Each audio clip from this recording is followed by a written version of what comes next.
Os 6 candidatos à presidência da República mais bem colocados nas pesquisas eleitorais serão entrevistados ao longo dessa semana. De acordo com o sorteio, o primeiro a detalhar suas propostas é o candidato do Missão, Renan Santos. Também estão com a gente a analista de política Natália Fruet e a apresentadora Luana Castilho. Candidato, boa noite. A entrevista terá a duração de 30 minutos, que passam a contar a partir de agora. A gente começa falando de segurança pública. O principal mote da sua campanha é o prendeu, matou. O senhor defende abertamente a aplicação do direito penal do inimigo, em que criminosos deixam de ser tratados como cidadãos e, em alguns casos, perdem a presunção da inocência. Como o senhor pretende implementar essa política sem ferir os direitos constitucionais? Maravilhoso, uma honra estar aqui com vocês. Novamente, eu agradeço demais a todos os rapazes e moças que ao redor do Brasil ajudaram a coletar assinaturas pelo teu partido. E esse partido me dá o direito de estar aqui com vocês para apresentar nossas propostas. Então, obrigado a todos, obrigado a vocês. Tudo é absolutamente constitucional porque o direito penal do inimigo, ou seja, a ideia de você tratar uma parte do crime como um ente anômalo, como alguém que não se comporta como cidadão, já foi recebida pela nossa Constituição. Existe, por exemplo, uma coisa chamada lei do abate. Quando um avião estrangeiro, às vezes trazendo droga, ele entra no território nacional e não responde os pedidos da Força Aérea para pousar, é permitido abater ele. Nós temos outros institutos, por exemplo, a lei antiterror no Brasil. A lei de terror traz a ideia de direito penal do inimigo. Então, se uma pessoa está andando com uma bomba, está indo lá para a Praça da Sé, no centro de São Paulo, e você sabe que essa pessoa pertence a uma organização terrorista, você pode atuar, ou seja, se antecipa a pena para prender ele ou para, eventualmente, abater ele, caso seja o caso. Então, a ideia do direito penal do inimigo é tratar de maneira diferente quem age de maneira muito diferente, quem está permanentemente violando direitos humanos, como é o caso dessas facções. E é o que nós vamos fazer, nós vamos implementar o direito penal do inimigo. Inclusive já passou, a lei antifacção no Brasil, já antecipando uma parte do que nós vamos fazer. E aí no nosso governo nós vamos atuar de maneira muito dura, porque nós temos 1 ano para destruir esses caras. Esses caras estão tornando a vida dos brasileiros um inferno e nós precisamos, em 1 ano, destruir as facções, deixar eles quebrados financeiramente, quebrados moralmente e devolver os territórios que foram tomados por eles, ou seja, cidades inteiras, bairros inteiros, para a população brasileira. Se eu fizer isso, eu terei tido sucesso. Agora, no lançamento da campanha, os seus apoiadores acabaram entoando prendeu ou matou? Não há aí um problema de comunicação, já que o senhor disse que não é bem assim? É que assim, a ideia do prendeu ou matou surgiu quando um rapaz, acho que foi um empresário, estava no Parque do Povo, que é um parque que tem aqui em São Paulo, e ele foi assaltado, tomaram o celular dele, e no exato momento que ele entrega o celular pro bandido, o bandido dá um tiro nele e mata. Ou seja, eu fiquei com muita raiva, eu falei, o que eu faço com um sujeito desses? Eu vou recuperar um bandido desses? Não. O destino dele é prender ou matar. Porque é verdade, diante de um assalto armado, o que você pode fazer? A única coisa justa, séria, a se fazer com um cara desses é ou levar ele preso para ficar muito tempo na cadeia, ou ele morrer. Aí uma pessoa fala, Renan, mas ele pode tomar um tiro da polícia e apenas se machucar. Tudo bem, ele vai se machucar e depois ele vai ser levado para prisão. Agora, não pode ter terceira opção. Hoje, no Brasil, a gente viu prender ou soltou. O bandido vai preso, fica um pouquinho na cadeia e termina solto. Um cara que agride a esposa, a namorada, acaba detido, volta solto. Uma pessoa que pratica crimes sexuais com uma criança, pega uma pena pequena e volta solto. A pessoa se ficou presa cometendo esses crimes que são atrocidades, elas precisam ficar presas de verdade. E quando resolverem enfrentar a polícia, usar arma contra a polícia ou contra qualquer cidadão, a polícia tem o direito sagrado de apontar a arma para aquele vagabundo e fazer ele se tornar uma massa de carbono disforme. Agora, o outro ponto importante é a construção de superpresídios. Qual será o custo disso? Como é que será pago a construção disso? E o que garante que inocentes jovens da periferia não sejam mortos ou presos por engano? Olha, hoje, mortos por engano, eles já estão sendo. Um menino na periferia que é assaltado, às vezes ele toma um tiro do bandido, como acontece diariamente. A maior parte das pessoas que morrem nas mãos do crime organizado, em geral, são rapazes negros, pardos, em geral de bairros periféricos e regiões pobres do Brasil. As estatísticas mostram isso. Então já está acontecendo isso. Essa pessoa já está morrendo nas mãos do crime. Agora, ela vai ter a certeza de que o Estado vai agir para proteger ela. Nós nunca podemos garantir 100% que numa guerra não haverá uma pessoa inocente que pode sofrer, porque sempre acontece. Agora, hoje a única certeza que a gente tem é que a pessoa inocente vai sofrer. E a única certeza que o bandido tem é que ele vai ficar tranquilo. A gente vai inverter esse jogo. Se você é o bandido, você vai acabar morrendo, eventualmente, ou vai ficar preso por muito tempo. É só isso. Sobre o presídio, que é uma ótima pergunta. Nós vamos gastar cerca de 2 a 3 bilhões de reais construindo as vagas que nós precisamos. O Brasil precisa de 300 a 500 mil vagas de presídio, novas. Até porque eu quero respeitar os direitos humanos, como ficam falando, tem um programa Pena Justa agora. Vai ter um presídio, o cara vai ficar na cela dele, quieto por muito tempo. Vai custar dinheiro? Vai, mas, precisa. Candidato, o Brasil tem hoje a 3ª maior população carcerária do mundo, só perde para a China e Estados Unidos. Há quem diga que o problema não é prender, se prende, mas não se prende quem comanda essas facções. Mas quem diz isso, em geral, são ONGs, instituições que, inclusive, recebem dinheiro de fora para dizer pra gente que a gente está prendendo pouco. E aí eu vou fazer o quê, então? Tem 1 milhão de presos hoje no Brasil. Tem 1 milhão de pessoas condenadas. Agora, presos não tem tudo isso. 964 então, nós precisamos fazer mais 300 mil vagas para prender essas pessoas. O que nós precisamos urgentemente fazer para complementar? A ideia própria de não prender, ou a ideia de você ressocializar uma pessoa que tem uma pena por um crime violento, é uma ideia errada. Ela é errada com a vítima e ela é errada com a sociedade como um todo. 2, o Brasil, ele apresenta um grau de violência de guerra urbana comparável a nações em guerra. Morre mais gente no Brasil do que no conflito da Ucrânia. A Ucrânia está em guerra com a Rússia e morre mais gente aqui nos nossos conflitos urbanos por conta disso. Portanto, nós vamos ter que prender de qualquer maneira. O fato de o Brasil tem uma das maiores populações carcerárias do mundo. Infelizmente, vai ter que prender ainda mais. Porque se tivesse bom e se as pessoas na rua estivessem fazendo bem para os outros, não estava todo mundo com sensação de segurança. As pesquisas mostram hoje que a maior preocupação eleitoral agora é com segurança. O cidadão não se sente seguro. E veja só, olha só, esse é um ponto muito interessante. São Paulo, provavelmente, ano que vem, vai apresentar índice de homicídio a cada 100 mil habitantes menor do que os Estados Unidos da América. Vai cair para uma taxa de 4, alguma coisa. Mas mesmo assim, alguém está seguro para andar em São Paulo? Não. Por quê? Porque os assaltos entre o bandido é pego, retorna, continuam. Houve um crime horroroso agora em que um menino de 10 anos tomou um tiro no meio do peito por conta de um bandido que estava assaltando a aliança. E por que ele assalta a aliança? Porque ele sabe que se ele for pego, nada acontece. Então ele vai precisar ser pego e vai ficar na cadeia por muito tempo. Ponto. É uma questão de política pública, mas uma questão de justiça. Porque eu quero que a família daquela criança saiba assim, o presidente Renan pegou esse cara nunca mais vai sair da cadeia. Esse cara vai ficar muito tempo, esse cara não vai ver mais a juventude dele, a vida desse cara está acabada. Porque isso é uma questão de coesão social. Se eu não entregar o senso de justiça para as pessoas, se eu não entregar para as pessoas, em alguma medida, uma vingança pelo mal que foi feito contra elas, de que serve o Estado? O Estado brasileiro se torna uma inutilidade que só cobra impostos. Candidato, eu queria continuar nesse tema da segurança pública. Ainda, nesse contexto, há uma discussão muito grande hoje em torno das facções criminosas, especialmente depois da classificação do PCC e do Comando Vermelho como grupos terroristas por parte do governo norte-americano, governo de Donald Trump. Alguns países da América do Sul têm aprofundado acordos com o governo dos Estados Unidos, como é o caso do Equador, da Colômbia e de outras nações, especialmente as governadas pela direita. Eu te pergunto, o senhor é favorável a ações militares norte-americanas dentro do território brasileiro para combater essas facções criminosas? Nunca. Eu acho isso humilhante para a gente. Humilhante. O Brasil tem todas as condições. Então o senhor é contra essa classificação? Eu sou contra você aceitar a ideia de que os Estados Unidos têm que tutelar a nossa luta contra o crime. Eu acho isso humilhante para a gente como nação. E é humilhante para os nossos policiais. Ou seja, nossos policiais estão enfrentando o crime organizado há décadas. Agora, não, os Estados Unidos vão fazer isso para nós. Gente, não. A gente tem que ter acordo de cooperação com os Estados Unidos da América. A gente tem que ter acordo não só com eles, tá? A Holanda, por exemplo, recebe boa parte da droga que o PCC manda de São Paulo, pelo Porto Santos, para a Europa. Ora, vai ter que ter acordo de cooperação com a Holanda também. Nós vamos ter que ter uso de inteligência. Numa boa, aceito cooperação de toda sorte com os Estados Unidos ou qualquer um. Agora, quem vai destruir o crime no Brasil tem que ser o Brasil. Então, é uma questão de soberania. Sobre isso, no seu livro amarelo, que é o plano de governo de 60 páginas... Não é mais.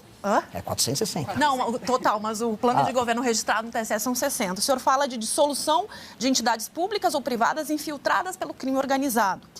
Essa dissolução de entidades públicas, a provocação dessa pergunta é a seguinte: a gente tem hoje... A maioria dos crimes, quando a gente relata as facções, tem... até o estagiário do Ministério Público aqui de São Paulo repassava informação para a facção criminosa. Recentemente, a gente teve a Polícia Federal fazendo uma operação focada em agentes públicos. A minha pergunta, quando o senhor fala em dissolução de entidades públicas, eu quero saber, tem previsão de fazer auditoria sistemática, frequente, em os bens dos servidores hoje que lidam com isso? Porque a história de matar e de ter uma ação ostensiva, tem um apelo popular. Agora, o crime só é organizado porque tem o aval estatal. E aí a minha pergunta é, o que fazer com esse agente público? Seja na Polícia Federal, em 2019 teve um sargento das Forças Armadas preso na Espanha levando droga em avião presidencial. Como fazer com que esse agente não trabalhe para as facções? Porque a gente vê, o senhor mesmo disse, o menino pobre da periferia acaba sendo morto ou preso. Para ele, esse é o cenário. Agora, como combater a corrupção estatal desses agentes públicos? Antes de tudo, o menino pobre da periferia, antes ele é morto pelo crime organizado. E ele está morrendo todos os dias nas casas. Hoje no Brasil morre coisa de 90 a 100 pessoas. Exato. Todos os dias. A maior parte das pessoas que morrem são meninos negros da periferia. Ele já está morrendo ali na mão deles. Só para clarificar. 2, a ideia de você dissolver ou intervir, você fazer uma intervenção em entidades privadas ou públicas que estão envolvidas com crime organizado, não é que eu vou, por exemplo, dissolver o Ministério Público de São Paulo se há um promotor fazendo parte de uma facção. A PM de São Paulo, por exemplo. A PM de São Paulo tem inúmeros casos reportados em que membros da polícia passam informações para o PCC. E essas pessoas têm que ser enquadradas, essa é a ideia do jeito penal do inimigo, como membros infiltrados da facção. E tem que ser punidas exemplarmente, porque a autoridade pública que está traindo, um policial em especial, a sua farda, o seu juramento, para atrair a população e jogar de acordo com o bandido, ele é pior do que o bandido. Mas como é a punição? Esse sargento das Forças Armadas foi condenado recentemente a 3 anos de prisão e foi absolvido do caso de lavagem de dinheiro. Mas aí estamos concordando no mesmo ponto. As punições no Brasil são muito baixas, são muito pequenas. Mas como atingir esse agente público? A partir do momento que você tem o penal do amigo, em que o ato de pertencer à facção, ou seja, você tem uma conexão com a facção, aumenta as punições, ele já vai estar sendo enquadrado num novo tipo de punibilidade. Porque esse é o elemento. A partir do momento que, saindo não só desse agente público, ele, um policial que está ajudando uma facção, ou um membro, por exemplo, de um fundo privado que está lavando dinheiro do PCC, se ambos forem enquadrados, ambos vão incorrer no pertencimento à facção. E o direito vai funcionar de maneira diferente para eles. E precisa ser assim. É similar ao que acontece com a Itália na lei antimáfia, em que se você está enquadrado como um agente público e está dentro da estrutura da máfia, o Estado vai poder ir com especial força para cima de você. Aí, no exemplo do que está no nosso programa do Livro Amarelo, municípios inteiros já estão na mão, hoje, do crime organizado. Cito um município, Santa Quitéria, no Ceará, em que o prefeito usou o Comando Vermelho para participar das eleições. Eventualmente, nós vamos precisar fazer uma intervenção federal em Santa Quitéria. Vamos dar um nome para um outro estado aqui, até para dar uma polêmica. Rio de Janeiro. Em que instância do Rio de Janeiro não há presença do crime organizado? Mas aí tem a Polícia Militar, porque... mas eu cito a Polícia Militar, mas vamos citar também a Assembleia Legislativa do Rio de Janeiro. Mas como acabar com essa corrupção da Polícia Militar? A capacidade de investigação, o Estado vai ter que investigar. O problema é que a infiltração no Rio de Janeiro foi gigantesca. Ela acontece na Polícia Militar, sim. Ela também acontece na Civil, menos, mas sim. Ela acontece no Legislativo, muito. Dizem que está acontecendo também no Judiciário. E aí onde você vê o grau de degradação, que tem a ver com a tua pergunta. O governo inteiro do Rio de Janeiro foi dissolvido. A política de Janeiro está podre. Eventualmente, nós vamos precisar fazer, e é um caso grave, é uma intervenção no Rio de Janeiro. Porque o Brasil está se tornando um narco-estado. As pessoas estão assistindo, precisa entender. Esse prender e matar é para esses agentes públicos mas também? Depende. Vou ser claro, se esse agente público responder uma operação da polícia armado, ele apontar uma arma, o que o agente vai fazer? Vai ter que atirar de volta. Me perguntaram isso já. Aí na Faria Lima, vocês vão atirar contra as pessoas? Depende. Se a secretária do cara que está envolvido no crime organizado sair atirando contra a polícia, sim. Agora, se eles se entregarem, também. Mesma coisa para o traficante. A diferença é que o traficante não quer se entregar pacificamente. Se ele se entregar pacificamente, ninguém vai matar ele. Luana Castilho. Candidato, eu quero agora uma boa noite para o senhor, para quem está nos acompanhando. Eu quero mudar um pouco de assunto, entrar um pouco no contexto da economia. A gente tem pautas muito interessantes que a gente precisa debater. Mas antes de aprofundar alguns temas, eu queria saber como que o senhor convence de que pode ser uma boa opção para reorganizar o Estado brasileiro diante de contas altas por parte do governo, gastos obrigatórios, despesas obrigatórias, necessidades de investimentos como um deles também na segurança, mas a gente ainda tem que falar de educação, de saúde, sendo que o senhor ainda não teve uma experiência política e a experiência que a gente tem conhecimento é empresarial. Eu tenho experiência política, eu sou 12 anos líder do Movimento Brasil Livre, eu sou presidente do Partido Missão. Mas uma função pública, o senhor ainda não exerceu. Uma função de um líder político é ser um líder político. A função do presidente da República não é ficar sentado com umas planilhas na frente. Ele não é um CEO, ele não é um gerente. A função de um presidente da República é liderar. E ele tem que ter força moral e exemplo. E capacidade de trabalhar e inspirar as melhores pessoas. Que é isso que líderes fazem. Eu sou há 12 anos um líder. Então eu tenho todas as condições como líder de liderar uma nação. Eu lidero um bloco político inteiro no Brasil. Hoje, se há um bloco político capaz de apontar o dedo pro Lula e pro Bolsonaro e falar vocês são corruptos, é o bloco político que eu ajudei a criar. Hoje, se há, na história do Brasil, um impeachment contra um presidente, a presidente que foi a Dilma Rousseff, colocando as maiores manifestações da história do Brasil na rua nos anos de 15, 16, 17, foi porque nós assim o fizemos. Desculpa colocar. Mas experiência administrativa gerindo. A Dilma Rousseff tinha muita experiência administrativa, tomou impeachment. Fernando Collor foi governador das Alagoas, tomou impeachment. Tivemos bons e maus políticos com e sem experiência. A questão, no fim do dia, é se eles são bons ou maus líderes. Mas aí a gente acaba entrando num contexto também não só de administração pública mesmo, mas também até de relações políticas. Eu queria acrescentar um pouco mais, porque o conhecimento que a gente tem de sua trajetória diante de gestão, que a gente está falando de recursos, de investimentos, de garantias, são em questões das empresas, né? E ali teve até situações de processos trabalhistas, cobranças judiciais das empresas, da sua família.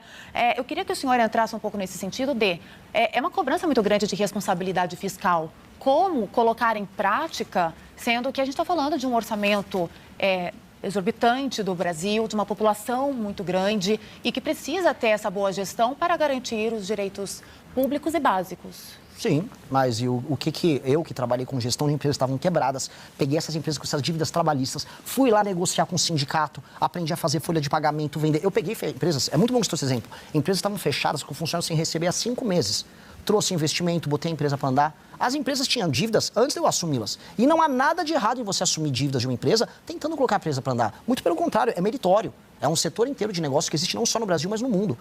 A questão que nós temos hoje é, aliás, vale colocar, se dever alguma coisa, que não é o meu caso, que eu não devo nada. Agora, se dever fosse problema, o Brasil inteiro, incluindo todas as empresas brasileiras praticamente, não podiam ter opinião política, nem participar de nada, porque o brasileiro está devendo. E ele não está devendo porque ele é um mau gestor de negócio, que você tem grandes empresas no Brasil. O Brasil está devendo, hoje quebrou a Casa Bahia pediu recuperação judicial. Nós temos os maiores juros do mundo, nós temos as piores leis trabalhistas do mundo. No Brasil, você tomar uma ação trabalhista ou você está com um problema fiscal, é basicamente a realidade de todo mundo, de absolutamente todas as empresas, de todos os setores. Se for seguir essa lógica, a Petrobras nem deveria existir, porque ela é a maior devedora tributária do Brasil. Não é meu caso, eu não devo nada. Mas a experiência que eu tive me credenciou a aprender a gerir coisas, gerir o Movimento Brasil Livre. Deixa eu só terminar, desculpa, eu já vou nisso, já vou para você. E eu hoje lidero um grupo político, um partido político que foi fundado só com dinheiro privado e com muito menos dinheiro do que meus adversários, estou tendo resultados políticos tão ou mais expressivos que a maior parte deles. Mas o senhor enfrenta, de qualquer forma, vários processos judiciais ligados às empresas da sociedade. Não só eu sou processado por político, sou processado por todo mundo. Agora, ser processado é parte da vida de quem se expõe. Se eu ficasse escondido em casa, não tinha nenhum processo em nenhuma área. Mas 45 processos judiciais trabalhistas. Mas não é meu, são das empresas. São normal. Se eu for, por exemplo, uma empresa de mídia, se eu for para qualquer empresa de jornalismo, tem muitas ações trabalhistas. Todas têm. Eu vou descredenciar a informação que vem de lá? A sociedade não é uma empresa, candidato. O senhor cita, por exemplo, a reforma da Previdência no seu plano de governo. Reforma da Previdência já foram feitas várias. Só que nunca se atacou problemas que são problemas, por exemplo, quem tem aposentadoria especial que não contribui com o teto, que acaba, de alguma forma, tendo algum tipo de benefício. Os penduricalhos, que o senhor já disse que vai acabar. Desde a redemocratização se tenta acabar com penduricalhos e nunca se consegue. Se teve agora um movimento do judiciário, de magistrados, fazendo coro em Brasília, fazendo fila em Brasília para tentar evitar se diminuir os penduricalhos, se reduzir os penduricalhos. Como atacar? Eu acho que a Luara quis dizer isso. O senhor vai enfrentar, para fazer o que o senhor está prometendo no seu plano de governo, todas essas categorias que sempre tiveram algum tipo de prevaleceram no debate público. Maravilhoso. Então está provado que quem teve experiência de fazer isso não conseguiu fazer. E aí o senhor Lógico, porque eu diferente de todo mundo... Mas como é que o senhor vai fazer? Primeiro sendo verdadeiro. Nenhum dos outros candidatos está falando... Penduricalhos, por exemplo, como é que o senhor vai... Penduricalho é fácil, Natália. Penduricalho é a coisa mais fácil. Falar de super salário do judiciário, via público falar, olha, tem juiz ganhando 200, 300, 400 mil por mês, é o fácil. Vai precisar fazer, mas nem de longe, eu estou dando, olhar para a câmera aqui, eleitor brasileiro, nem de longe esse é o maior dos problemas. Nós temos uma nova reforma da Previdência para fazer, você está certa. Vai ter que fazer... Mas vai atacar, por exemplo, a Previdência de militares? Óbvio! Forças Armadas? Pelo amor de Deus! 2019, o que mais tem no Brasil é militar vagabundo que não faz nada. Não faz nada. Militar vagabundo que não está preocupado nem um pouco com o crime organizado no Brasil, mas recebe salário de general. No Rio de Janeiro, você anda, você vê isso, pra lá e pra cá. O militar que pega o motorista dele para se encontrar no clube militar, general, aí pede para desviar da favela, que ele deveria desocupar aquela favela do crime organizado, mas ele manda desviar para ir pro clube militar, enquanto ele próprio recebe um super salário, se aposenta cedo e tem uma super aposentadoria. Vamos ter que atacar tudo, até porque a Previdência brasileira não funcionou como deveria, a reforma da Previdência última, de 2019, porque a gente manteve muitos privilégios, assim como a reforma tributária. Vamos precisar atacar, porque tem uma coisa, que é um evento novo que está acontecendo agora, o Brasil vai quebrar. Hoje saiu agora matérias, a gente está explodindo o número de recuperações judiciais e as recuperações estão acontecendo porque o juros é muito alto e o juros é muito alto porque o governo gasta demais. Está quebrando o setor privado. Falando em economia ainda, entre as suas propostas econômicas está a extensão da justiça do trabalho e a alteração drástica da CLT. Num país onde a população já não tem carteira assinada, né? O fim da proteção trabalhista não pode resultar aí numa precarização? Não, elas já estão precarizadas, tanto que as pessoas estão procurando outros meios para trabalhar. Você vai conversar com o setor de varejo, ninguém está conseguindo contratar a população de maneira formal. Primeiro, porque uma parte importante não quer. Segundo, que parte da população está vivendo num mix de auxílio com emprego informal. E terceiro, que a maior parte dos novos empregos, especialmente para as gerações mais novas, estão sendo MEI. E o MEI, vamos ser sinceros, é a única maneira que tanto o empresário quanto a pessoa que quer trabalhar honesta encontraram para poder trabalharem juntos e ambos não caírem na esparrela, na mentira da justiça trabalhista. O trabalhador não será forçado a aceitar jornadas exaustivas? Não, você pode estabelecer limite de jornada. O que eu estou falando é, o trabalhador pode ter o direito de vender a hora de trabalho dele, ou a gente não precisa de uma justiça que custa 24 bilhões por ano para ficar com um monte de juiz que também recebe super salário e que vivem da ideia de que o trabalhador e o empresário são inimigos. Trabalhador e empresário não são inimigos. Inimigos, como a Natália disse, é o juiz que ganha 300 mil reais por mês. Mas do que o senhor se baseia ao dizer que essa mudança poderia aumentar o ganho do trabalhador e não somente o lucro do empregador? Porque todas as experiências no mundo de sucesso mostram que quanto mais flexibilização trabalhista você tiver, maior oferta de emprego você tem e maior aumento no salário das pessoas você tem. Um exemplo disso aconteceu em todos os nossos concorrentes globais, na Ásia. Na Ásia, as leis trabalhistas são muito mais flexíveis que as brasileiras. E a gente concorre com eles. A questão toda é o seguinte, a gente quer falar em direito ao trabalho? Vamos falar primeiro, então, ao direito mais óbvio do trabalho, que é trabalhar. Hoje é muito impeditivo, é muito duro para uma pessoa contratar outra com as leis que nós temos. O empresário já sabe que ele pode tomar um pau na Justiça do Trabalho, vai pegar um juiz ideológico. O trabalhador sabe que a quantidade de dinheiro que não fica com ele, mas vai para o governo é gigantesca. O trabalhador prefere a informalidade ou o MEI, porque hoje CLT é só imposto. Mas o senhor não concorda que hoje o trabalhador ele tem o direito de escolher o que é mais benéfico para ele, se ele vai ser um MEI, se ele vai ser um CLT, ele está no direito dele de escolher. A partir do momento que acaba essa garantia, ele não acaba sendo obrigado a aceitar qualquer condição de trabalho. E digo mais, por exemplo, a gente tem realidades de muitas mulheres, mães, solo, que precisam trabalhar, ou então, quando está no momento de gestação, precisa da licença. Como ficariam garantias e direitos dessa população que também não pode aceitar qualquer coisa? Vamos começar pelo final, que é bem importante que você colocou. Mãe, mulher, numa cidade que está nascendo cada vez menos gente, o ato da maternidade ele tem que ser incentivado. Legislação que proteja as mulheres nesse sentido tem que ser incentivada.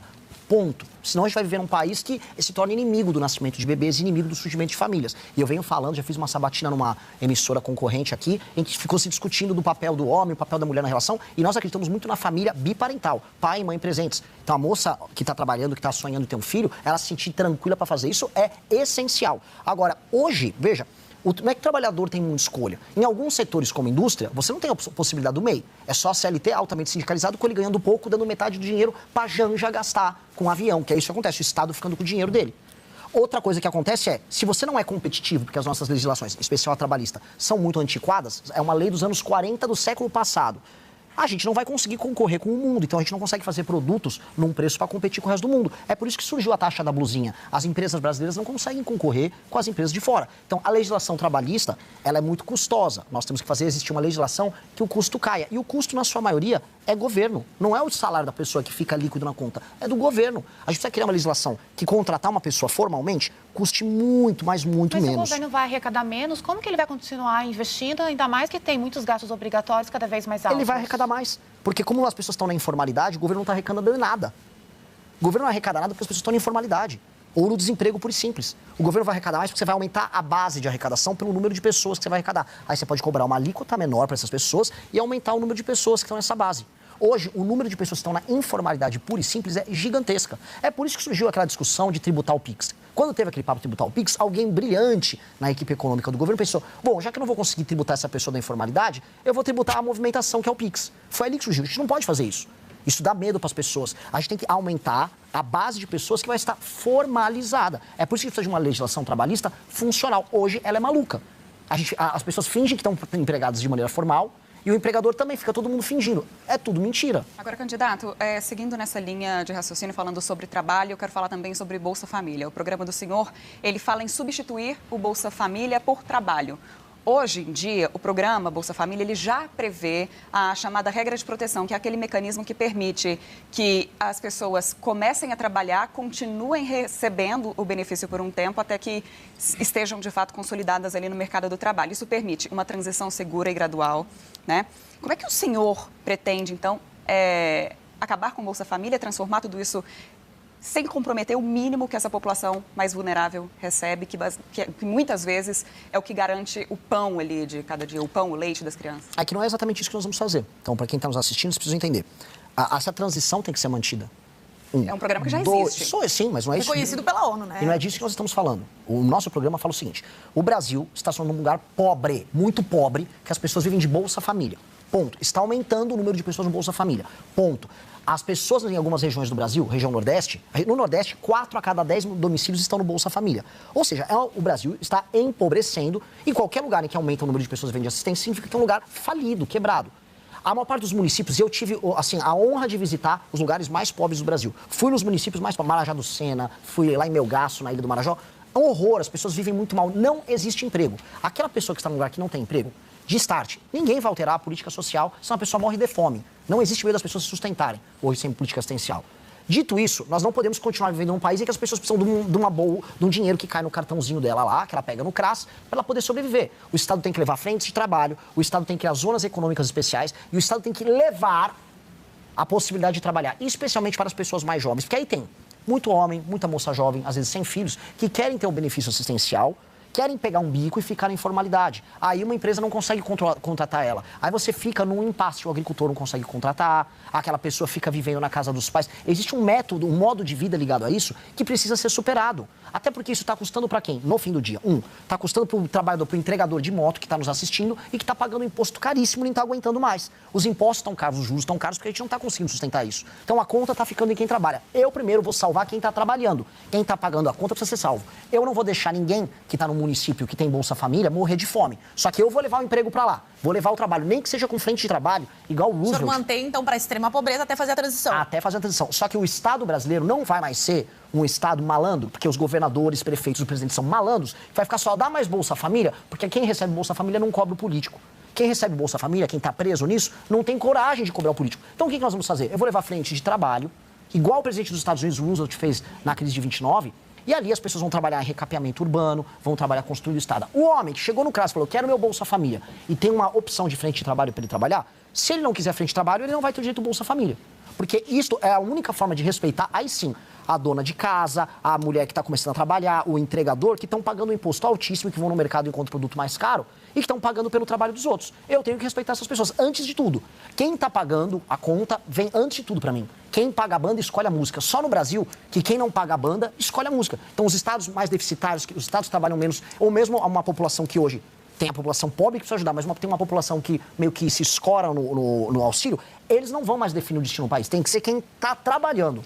Candidato, nosso tempo está acabando. Eu queria fazer uma última pergunta bem rápida para o senhor, porque no plano de governo o senhor propõe uma série de mudanças, de reformas bem radicais que precisaria do apoio do Congresso Nacional. Como é que o senhor pretende negociar com o Congresso, que é dominado pelo Centrão, e que o senhor tanto critica e tanto faz críticas, né, constantes, inclusive agora na campanha eleitoral? Como que o senhor vai negociar? O senhor vai ceder ao Centrão? Não, eu vou usar o Centrão. Porque, infelizmente, e essa Mas o senhor acha que o Centrão vai se deixar ser usado pelo senhor? Aí vai da minha habilidade, da habilidade do meu grupo político em trabalhar com isso. Eu vou precisar utilizar o Centrão para passar nossas propostas. A primeira coisa é... O senhor vai comprar o Centrão? Como é que o senhor vai fazer essa negociação? Não, porque eu não sou bandido. O que eu vou fazer é muito simples. Eu vou negociar com o Centrão e vou fazer igual em repúblicas sérias. Mas eu vou compor o governo. Essa prática já existe hoje. Não. Essa prática Tem existe menos assim. parlamentares bilionárias. Mas a emenda parlamentar bilionária, nos termos que ela está, não serve o Brasil. É o Centrão usando o governo. Mas como acabar com as emendas? Um exemplo? Já tem previsão Não, para 27. porque não dá para acabar agora com as emendas. Então. A emenda não vai acabar. Assim como também não vai dar para eu chegar lá e falar, não vou negociar com ninguém. Seria a coisa mais fácil eu falar aqui para a câmera, como um outsider, eu não vou negociar com ninguém. Vou negociar. Só que eles vão negociar nos nossos termos. Até porque eles já estão sendo investigados pelo TSE, pelo STF, pela roubalheira das emendas. Eu vou colocar um bom PGR para investigar tudo isso, para o STF de político vagabundo que está roubando dinheiro com emenda ser preso. E de resto eu vou negociar republicanamente, não com ladrão, mas vou ter que negociar. Candidato, nós temos 15 segundos. Eu vou fazer uma única pergunta para encerrar. O senhor já tem um nome para o Ministério da Fazenda, caso seja eleito? Não vou citar agora. Já tem? Já, mas não posso citar hoje. Senão eu entrego meu evento, vou estragar meu evento. Nosso tempo chegou ao fim, candidato. Obrigado. Obrigado, candidato.